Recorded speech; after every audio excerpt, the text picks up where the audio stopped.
One of the problems facing geologists today is the fossilized tree. There are a number of examples in Australia and America and elsewhere where a fossilized tree can be seen running vertically through a number of coal seams. Here's an example from the coalfields of Birmingham in Alabama in the United States. Some of these fossilized trees, 12 meters or more in height, can be seen running through a number of banks. This model gives some idea of the situation. Now, the curious thing is that we are told that any one of these banks takes millions of years to form. Now, if this was the case, it would take millions of years to bury the tree. But that's not possible, because the tree would decompose or rot long before it was all buried. So, what is the explanation? Well, a scientist has studied the problem, and the episode you're about to see will give you an idea of the implications of his startling but exciting discovery. Now, in order to understand the explanation, it's important to know the difference between a layer and a bank. These are banks, these areas colored orange and yellow and bluish. In each bank, you can see a number of strata. What you can't see are the layers. You can't see them because as each layer of sediment arrived, it sorted itself out into the banks that you can see. If you could see them, they would look something like this. After you've seen the film, you will understand why knowing the difference between a bank and a layer is so important. It not only provides the key to the fossil tree problem, but it also explains why the theory of evolution is crumbling.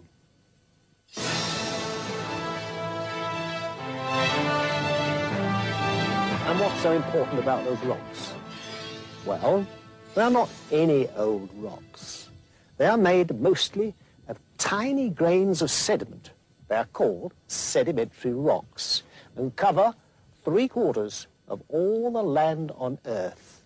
And what's more, they were formed under the sea. When the sea level dropped and the sediments were exposed to the air, they dried out to become rocks. Look at this cliff face. It's divided into facies, sometimes called banks or deposits.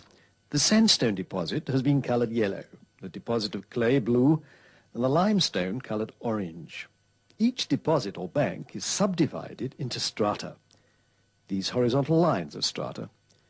To understand the incredible story that this film has to tell, a closer look at the strata in the deposit is necessary. They follow a pattern. The larger particles collect together in a line at the bottom, then the smaller ones gather on top. This pattern is repeated throughout the deposit. Sometimes a break or joint can be seen between the top strata in one deposit and the bottom strata in the deposit on top.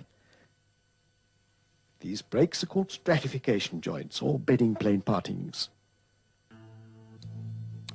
For some time now, there's been a suspicion that these rocks contain a secret, which when discovered will change our ideas on the most important subject of all. How did mankind originate? One of the first sedimentary rock experts was a German. His name was Johannes Walter. Whilst in Italy at the end of the last century, he examined the sediments in the Bay of Naples. He discovered, by boring vertically downwards through the sediments in the bay, that the banks that lay on top of each other were in the same sequence as those that were lying next to each other horizontally. The sequence of banks that could be seen lying side by side as he went from the coast out to the sea was the same as the sequence of banks that lay on top of each other in a downwards direction. He realized that the belief that the bank at the bottom was older than the one on top was wrong.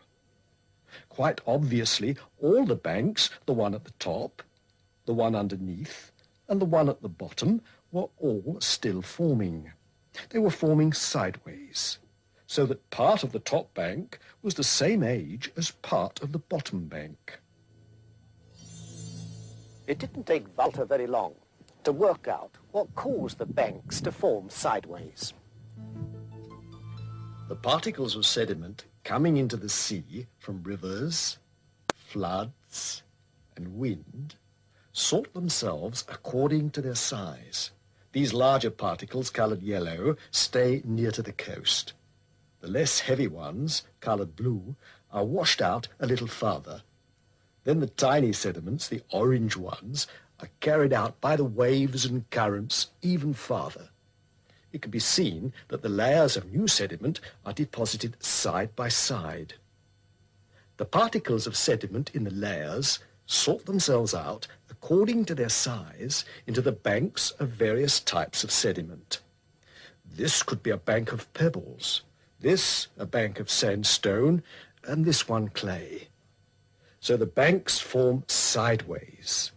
That part of the bank nearest the coast is older than the part of the same bank farther away from the coast. So this part of the bank at the bottom is the same age as this part of the bank at the top.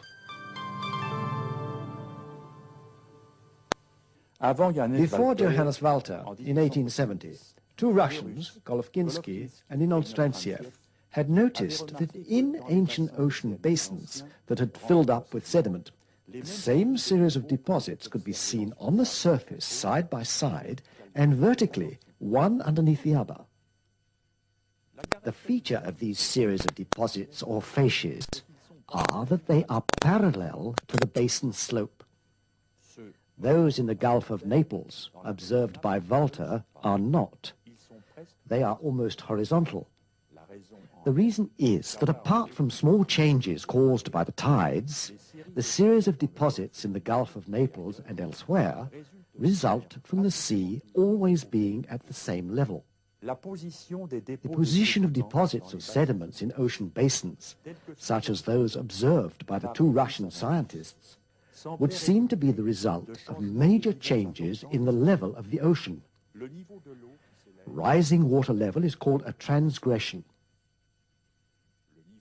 Falling water level is called a regression.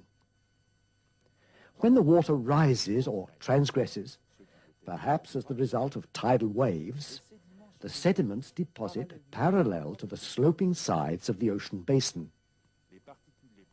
The larger yellow particles depositing next to the slope.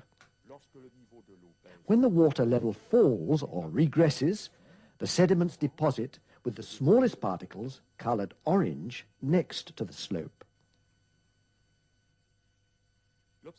Looking at former ocean basins, now filled in with sediments, the position of the deposits or facies indicate that the waters of the past must have risen and fallen time after time in fast succession. As sedimentologists would say, transgressions followed by regressions seem to have occurred in cycles. The different kinds of deposit are again the result of sediment sorting itself out sideways, and not one type of deposit superposing itself upon another. It would appear, therefore, that the origin of sedimentary basins is the result of cycles of fast, rising and falling water levels, or more technically, transgressions and regressions. The position of the deposits is not, therefore, the result of the principles of superposition and continuity, but the application of the law of Johannes Walter. These cycles of rising and falling water levels couldn't have taken place all around the world at the same time. Perhaps they were like large-scale ocean tides, so that where the water level was rising and depositing massive sediments in one place, at the same time sediments were being deposited elsewhere, where the water level was dropping. The reaction of the other rock experts was that Johannes Walter's discovery only explained coastal rocks, and that deep sea sediments were always formed by a layer of sediment forming on top of another, and that the layer on top is always younger than the layer underneath. In this cliff face, probably formed from deep sea sediments, the strata in the banks at the bottom are believed to be much older than the strata up there in the top. The reason for this is that geologists believe that strata and layers are the same thing. In the 1970s and 80s, several holes bored into the bottom of the Pacific Ocean by the Glomar Challenger vessel produced samples of sediment that showed Walter's discovery applied to the deep sea sediments just as well as coastal sediments. This meant that virtually all sedimentary rock formations in the world must have been formed in the same way. So what does all this mean? Well, take what is considered to be the biggest, the widest, the deepest, the longest canyon in the world, the Grand Canyon in the United States. The sides of the canyon display banks, one on top of the other, from the bottom of the mile-deep canyon to the top. Each bank is said to indicate an age in geological time. Yet, what we know from Johannes Walter's discovery and the Glomar Challenger deep-sea borings indicates that parts of different banks could be the same age. Nevertheless, there were still those who found this difficult to accept. But two recent events have occurred, however, which should remove all further doubts. In 1980, Mount St. Helens, a volcano in the United States, exploded. It flattened an extensive forest and caused a tidal wave in a large local lake. Within hours, 600 feet of sediment had formed, which dried into rocks complete with strata. As a result of the explosion, huge amounts of mud flowed through the adjacent rocks and bored a canyon over 100 feet deep and 200 feet wide. Now, it has always been believed that strata in rocks and canyons take millions of years to form. But both these geological formations were formed within several hours. The other event took place in a laboratory. French sedimentologist Guy Berthaud discovered two immensely important facts. The first was that sand, flowing continuously, whether in a vacuum, in the air, or in the water, sorts itself out into alternating deposits of large and small particles that look like layers but are not layers. The second vital fact emerged during the program of experiments he was directing with the State University of Colorado. Looking through the transparent sides of a large tank or flume, he studied the particles of sediment in the moving water. He observed that when the speed of the current was reduced, only the large particles of sediment were deposited. When the current was increased, microstrata started to form. So the grading of particles in strata was not just the result of layers of sediment piling up on top of each other, as had always been thought. The grading could simply be due to variations in the speed of the current when the particles were deposited. A further startling discovery was that joints or breaks between strata are the result of desiccation or drying out of sediment. It used to be thought that these joints were caused by an interruption in the supply of sediment. It was thought that the surface of the last deposited strata had hardened, and that many years later, new sediments started to fall, and a new strata formed on top of the old one. This theory now has to be abandoned because of two new discoveries. The first was that the underwater borings of Glomar Challenger showed that surface sediments under the sea never harden. In fact, hardening of sediments only starts 300 meters below the seabed. The only known exception is chert sediments, which even so only start hardening 100 meters below the sea bottom. The second discovery was in the laboratory. It was found that when the sea level drops and the damp sediments are exposed to the air, breaks occur between some of the strata as part of the drying out process. So these joints or breaks have nothing to do with time. These experiments, performed by a team of experts over many months under the most rigorous laboratory conditions, have been filmed and are available for all to see. They confirm the most important fact ever discovered in the history of sedimentology. Strata provide no indication of age. Ghiberto has shown that the strata you see in these banks are caused by changes in water currents. They don't just deposit themselves one upon the other over vast periods of time. They form sideways in a crab-like fashion, just like the banks. These experiments were then performed on a larger scale and presented to the 14th International Congress of Sedimentology in the following documentary film.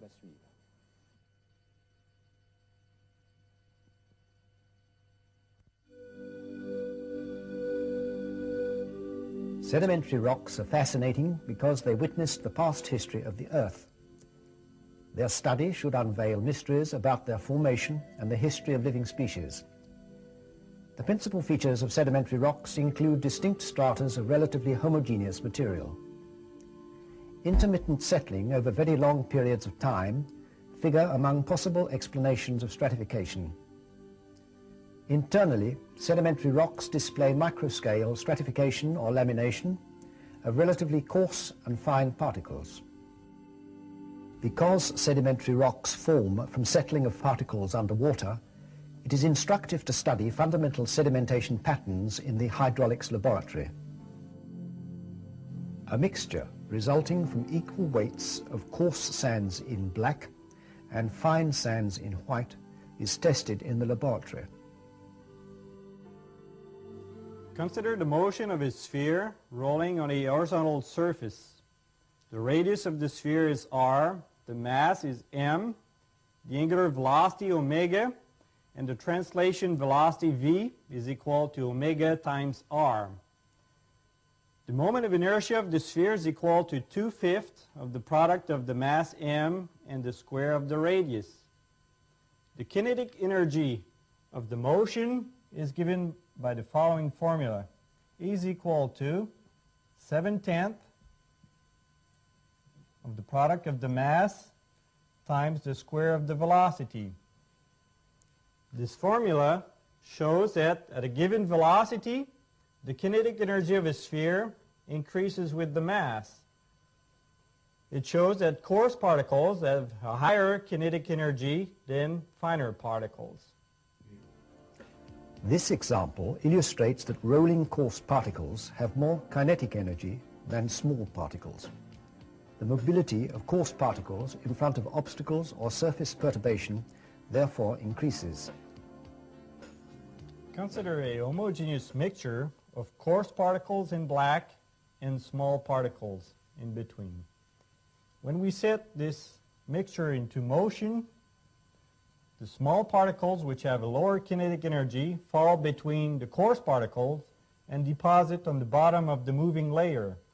The coarse particles with higher kinetic energy roll on top of the fine bed of fine particles. Particle segregation occurs under lateral motion of a mixture. Coarse black particles roll on top of fine particles when they have the same specific gravity.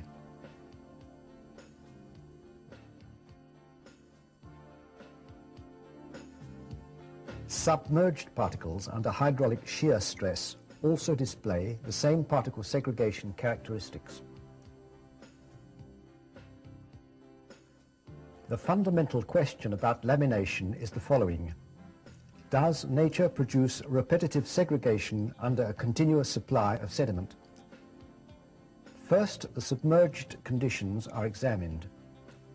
The turbulent fluid motion surrounding the particles led scientists to believe that lamination was caused by periodic cycles of turbulence. When the same experiment is carried out in the air, the settling cone displays all the features of lamination through repetitive segregation. Moreover, the laminae thickness increases with the feeding rate of the sediment mixture. It should be noted that laminae form in the direction of motion, here at an angle exceeding 30 degrees. Given the absolute vacuum is at minus 29.92 inches of mercury, the hypothesis of turbulence is tested near complete vacuum at minus 22 inches of mercury.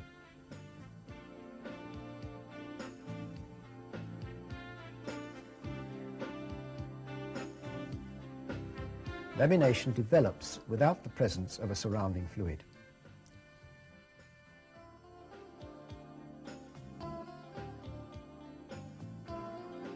Lamination therefore depends on the mechanical interaction between particles of different sizes, different shapes, and different densities.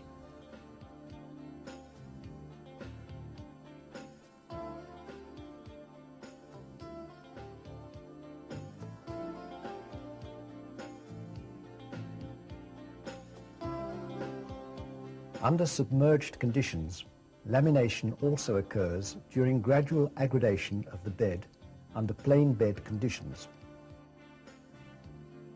Here's the same lamination sequence in accelerated motion.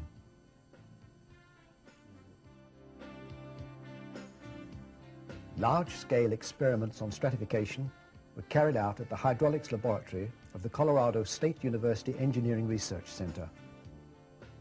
For the experiments, a 4-foot wide flume measuring 60 foot long recirculates 1,000 cubic feet of water and 8 tons of a sand mixture.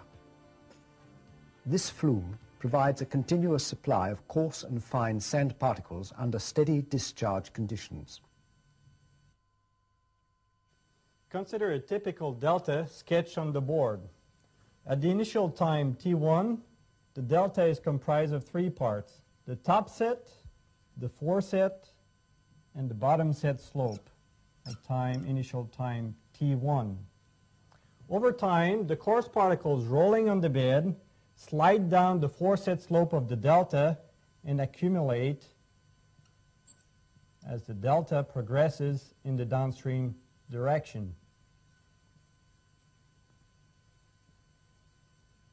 Finer particles rolling on the bed settle and form a layer of primarily fine particles.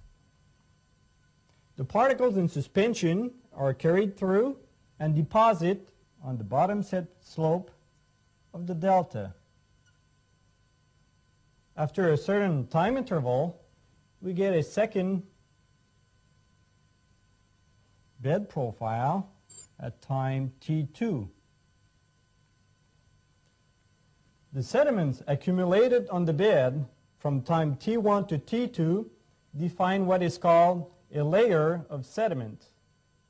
A layer of sediment is the accumulation of sediment between the initial time T1 and the subsequent time T2.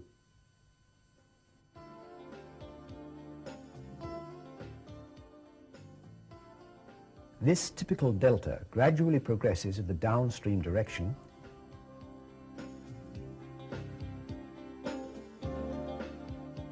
A close look at the top set slope in slow motion clearly shows a laminated deposit of finer particles. The thickness of a top set deposit decreases in the downstream direction as the foreset slope of the delta is approached. Over a long period of time, the accumulation of sediments displays clear stratification, with fine particles on top, coarse particles in the middle, and fine particles on the bottom. It is important to understand that the chronology of the formation of the deposits depends on the layers and not on the strata. Isochrones correspond to the interface between successive layers, not strata.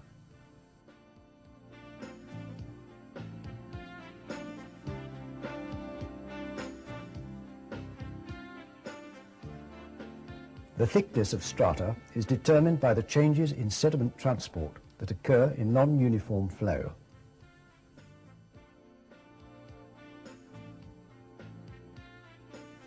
Let's now consider two particles in the delta. Particle A in the upper strata and particle B in the lower strata. Particle A deposited at a time T1 before particle B. Particle B in the lower strata therefore deposited after particle A in the upper strata.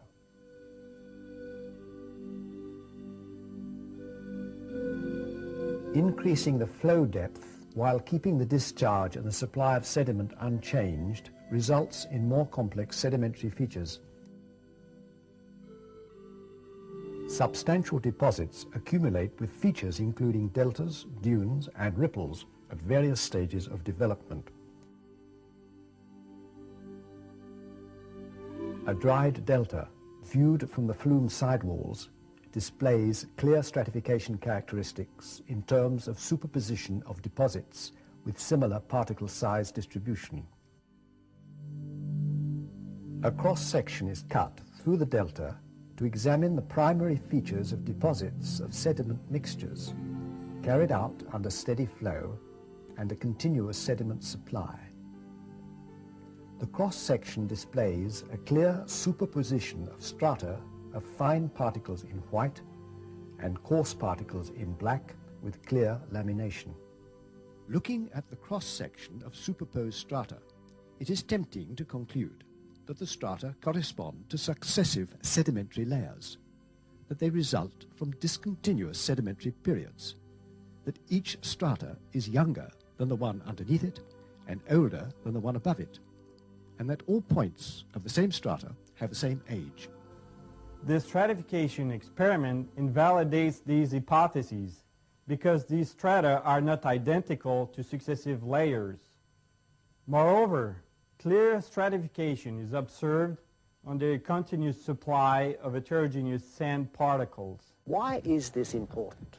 Well, quite simply, because strata have been used to date sedimentary rocks and the fossils in them for over 100 years. And now, for the first time ever, there is experimental proof to show how strata form.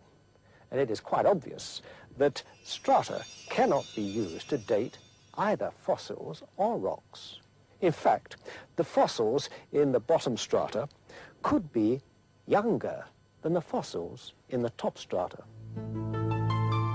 Here you see some sea creatures which live at different ecological levels. A heavy influx of sediment arrives and they all get buried. Eventually, if no air gets to them, they could turn into fossils. Obviously, those buried in the top strata are the same age as those in the bottom strata, as they were buried in the same layer of sediment. Then another heavy layer of sediment arrives, and more sea creatures are trapped. But what is more important is the ones at the top of the previous layer were buried before the one in the bottom of the last layer. So the one at the top here is older than the one at the bottom. Let the director of the research program explain. La théorie de l'évolution se base sur la Evolution croyance theory is based upon the belief that a succession of fossil species in a scale of geological time demonstrates that evolutionary progress has taken place. As we have seen, however, and as we have shown in the laboratory, layers of incoming sediment have been wrongly identified as being strata. The scale of geological time and the chronological succession of fossils have been calculated on this mistaken belief that strata are successive layers of sediment.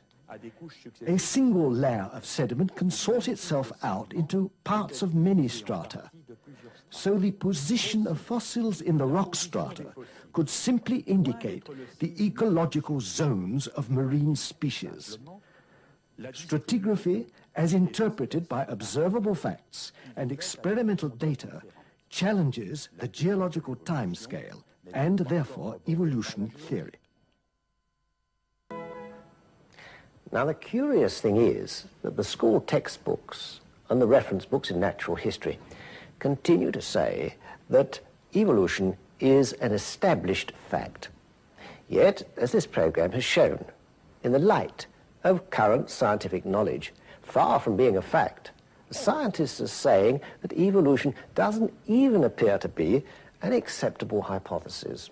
The idea of gradual evolution of man from such creatures as Australopithecine apes is totally without foundation and should be firmly rejected. So the statement that man is a recent creature coming from some primitive form cannot be supported by genetic data at all.